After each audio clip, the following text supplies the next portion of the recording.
পোস্ত একটা খুবই সুস্বাদু মশলা, যে তরকারিতেই দেওয়া হোক না কেন এটা স্বাদ দ্বিগুণ করে দেয়। আর যদি হয় আলুতে, তাহলে তো কোনো কথাই নেই। খুবই কম সময়ে আর ইজি পদ্ধতিতে আপনারা আলুর এই রেসিপিটা তৈরি করে নিতে পারেন। আর রেসিপিটা পারফেক্টভাবে তৈরি করার জন্য সাথে থাকছে অবশ্যই tips and trick. By the way, আপনারা দেখছেন যেমন খুশি তেমন রান্নার সঙ্গে আছি আমি সুরাইয়া। আমার পক্ষ থেকে সবাইকে জানাচ্ছি সালাম আর অনেক অনেক ভালোবাসা। তো আজকের রেসিপি হচ্ছে আলু পোস্ত। তো বন্ধুরা, চলুন শুরু করা যাক মূল রান্না। এই রান্নার প্রধান ইনগ্রিডিয়েন্টস হচ্ছে পোস্ত।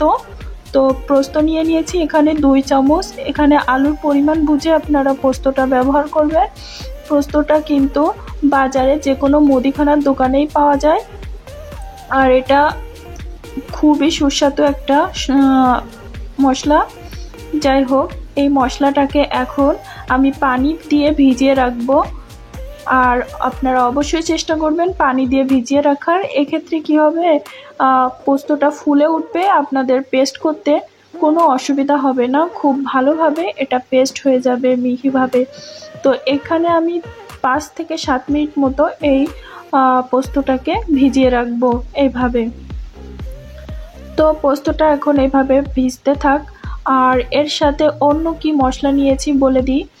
খুব বেশি মশলা কিন্তু এখানে আমি ব্যবহার করিনি, জাস্ট কয়েকটা কাঁচা ঝাল নিয়েছি, 3 থেকে 4টে আলুর পরিমাণ বুঝে। আর রসুন নিয়েছি কয়েক কোয়া, আর নিয়েছি কয়েক টুকরা আদা। তো আদাটা ফ্রিজে থাকার কারণে একটু কালারটা অন্যরকম হয়ে গেছে, বাট এর স্বাদটা একই আছে। তো বন্ধুরা, এবার আমাদের আরেকটা উপাদান প্রয়োজন, সেটা হচ্ছে আলু। তো আমি এখানে 3টে আলু নিয়ে নিয়েছি এরকম সাইজের। আপনারা চাইলে এর থেকে বেশি বা কম নিতে পারেন, তাতে কোনো সমস্যা নেই। তো এখন এই আলুগুলোকে কেটে নেওয়ার পালা, আর পোস্ত আর বাকি মশলাগুলোকে পেস্ট করে নেওয়ার পালা। তো প্রথমে আমি যেটা করব সেটা হচ্ছে আলুগুলোকে ছোট ছোট সাইজ করে কেটে নেব। তো চলুন বন্ধুরা, আলুগুলো কাটা শুরু করি। তো এই যে আমি আলুগুলো কাটতে শুরু করে দিয়েছি। এই আলুগুলো কিন্তু কেটে নিতে হবে প্রথমে 1/2, তারপর 1/2 থেকে 1 পিস নিয়ে আবার 2 করে এইভাবে ছোট ছোট সিঙ্গারার মতো করে কাটতে হবে। এই রান্নাটা কিন্তু স্বাদে অতুলনীয়। বেশিরভাগই লোক এই রান্নাটা কিন্তু খুবই পছন্দ করে, আর আমার তো খেতে অনেক মজা লাগে। তো আমি রিকোয়েস্ট করব সবাইকে আমার মতো করে অবশ্যই একবার এই রেসিপিটা আপনারা বাসায় ট্রাই করবেন, আর কমেন্ট করে জানাবেন কেমন হয়েছে আপনাদের রেসিপিটা। আর আজকে আমার বানানো রেসিপিটাও কেমন লাগলো সবাই কমেন্ট করে জানাতে ভুলবেন না।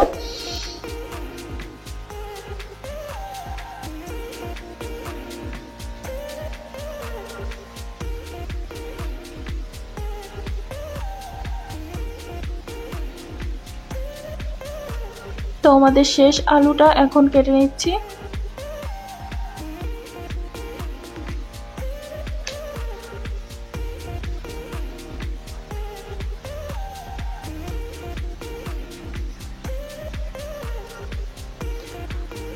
তো আলুগুলো কাটা হয়ে গেছে। এখন এই আলুগুলোকে উঠিয়ে নেব, উঠিয়ে পানির ভেতর রাখবো। তো প্রথমে আমি এটাকে পাত্রে উঠিয়ে নিচ্ছি।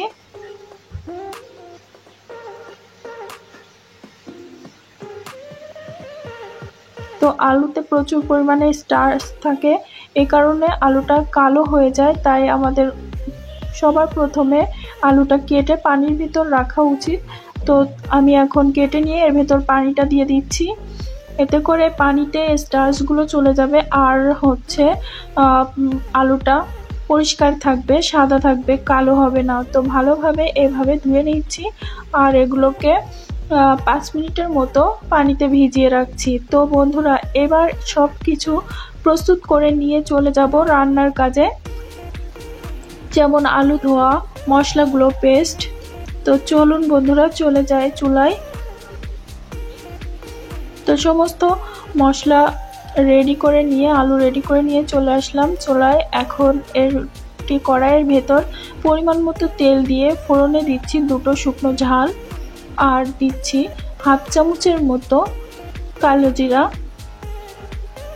তো এই কালো জিরা আর শুকনো চাল থেকে দারুণ একটা স্মেল বের হবে।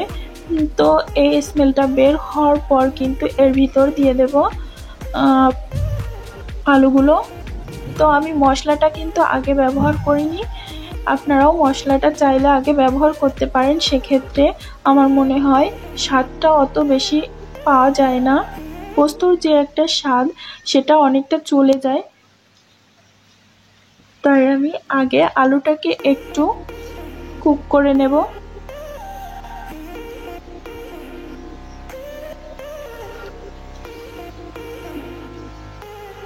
তো এরপর এর ভিতরে একটু পরিমাণ মতো লবণ দিচ্ছি। আপনারা চাইলে একটু কালারফুল করতে চাইলে কিন্তু এই পর্যায়ে একটু হলুদ ব্যবহার করতে পারেন, তাতে কোনো অসুবিধা নেই, কিন্তু আমি এখানে কোনো হলুদ ব্যবহার করছি না। এরপর এভাবে নেড়ে চেড়ে নিচ্ছি।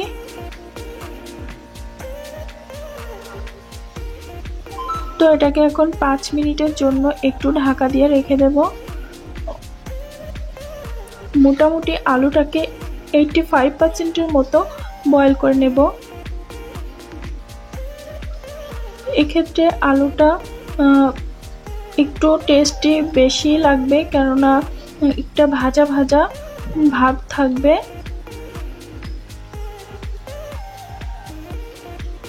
আর এরপর যখন মশলাটা ব্যবহার করব তখন আলুটা অনেক সফট হয়ে যাবে আর গালে দিলে মিলিয়ে যাবে, সেটার টেস্টটা দুর্দান্ত হবে।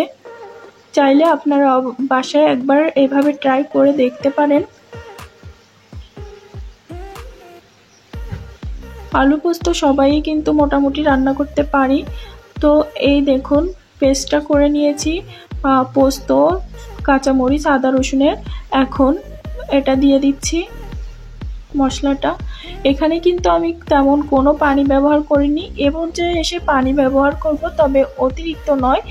এই বাটিটা ধুয়ে 1 বাটি পানি দিচ্ছি, যাতে মশলাটা পুরোটাই তরকারির ভিতরে চলে আসে, এই কারণে। এখন এটাকে নেড়ে চেড়ে দিচ্ছি।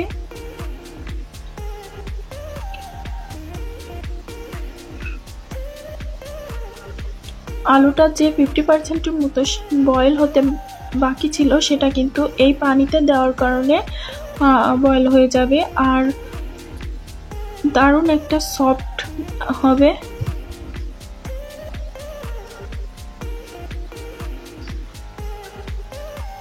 এই পর্যায়ে কিন্তু দারুণ একটা স্মেল বের হয়েছিল আলু থেকে। তো আলুটাকে আমি একটু ভেঙে ভেঙে দিচ্ছি, দুটো একটা, কেননা পোস্ত দিয়ে আলু রান্নাটা একটু আঠালো হয়,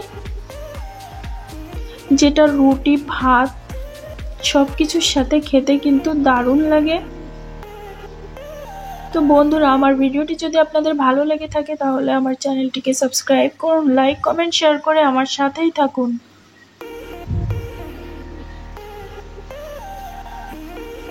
তো দেখতেই পাচ্ছেন বন্ধুরা, আলুটা কিন্তু ভালোভাবে বয়েল হয়ে গেছে।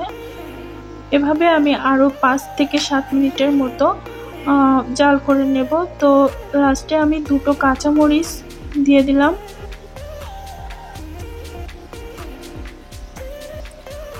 দেখুন পানিটা পুরোপুরি শুকিয়ে গেছে আর আমার রান্নাটা হয়ে গেছে।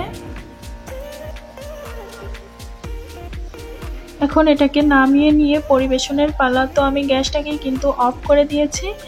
এই দেখুন বন্ধুরা, কি দারুণ হয়েছে।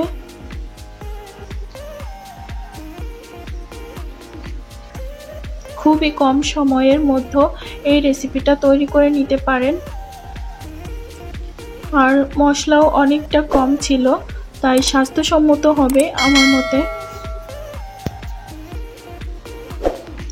বাই দ্য ওয়ে, আপনারা দেখছিলেন যেমন খুশি তেমন রান্নার, সঙ্গে ছিলাম আমি শ্রেয়া। আজ এ পর্যন্তই, দেখা হবে নেক্সট এপিসোডে নতুন কোনো রেসিপির সাথে। ততক্ষণ সবাই ভালো থাকবেন, সুস্থ থাকবেন, এই কামনায় শেষ করছি আজকের ভিডিও। সবাইকে জানাচ্ছি আল্লাহ হাফেজ।